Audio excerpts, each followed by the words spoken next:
You both come in contact with real live customers every single day. Can you share an example where maybe a brand changed one or two things and saw and felt their experience change on a marketplace because of it? Jessica, let's start with you. Yeah, absolutely. So, we work with a lot of different clients and different verticals, different product types across all different 1P and 3P sellers, right? And we all know, regardless of how you're selling, content is king, or queen, as I like to say it. And through our services approach in that constant optimization, iteration kind of work stream, we had one client who's selling on Amazon, and we went through, they ran a large A/B test across 8 different types of PDPs, actually.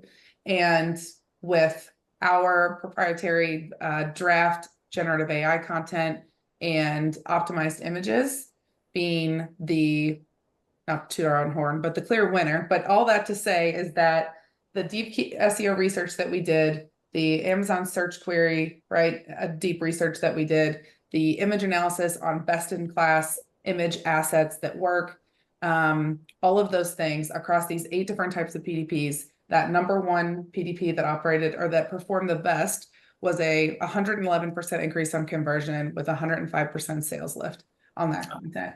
And that was one item that was going to lead towards about $50,000 in sales lift on a singular item on a singular channel. So you think about that across all your endpoints, all your marketplaces, and you run that same playbook over and over. I mean, the potential lift is just absolutely exponential.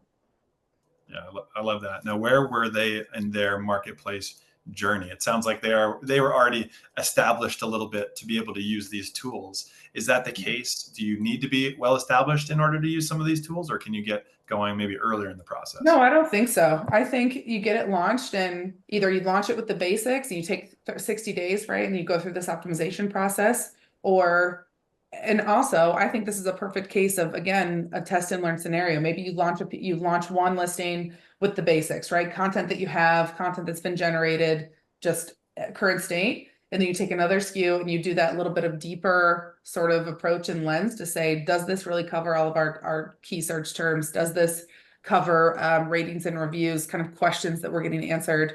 And you run a test side by side and say, 60 days out, this was the performance we saw. And then you can go find more resources or bring in an agency, right, to do that same playbook across your full catalog. But I don't think, to Jordi's point, you don't have to wait. Just get it out there and roll and continue that mindset of it's never done. That's awesome. And it is good to make sure you keep track, right? To keep have like reporting in place. One of the biggest things we do is show return rates over time. So, and you see the highest return products. Return rates are killing margins. So that's feedback that we often give back to Citation, and they're going to look into, okay, what is the return reasons for these products?